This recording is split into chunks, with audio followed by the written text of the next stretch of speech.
জুনে বাংলাদেশে এসে ট্রায়াল দিয়ে সবার নজর আসে বিচ্ছুক চাকমা। বাফের কাছ থেকে কোনো সাড়া না পেয়ে দীর্ঘদিন ধরে বাংলাদেশে অপেক্ষা করে যুক্তরাষ্ট্রে ফিরে যান এই বংশোদ্ভূত ফুটবলার।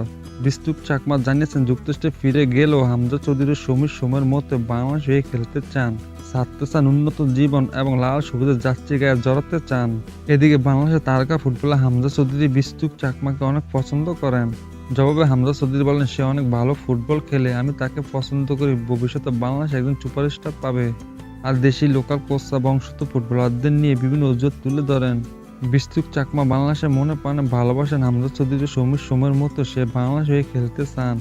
বাফের কর্মকর্তাদের উচিত বিচ্ছুক চাকমার খোঁজ খবর না, কারণ সে অনেক ভালো ফুটবল খেলে।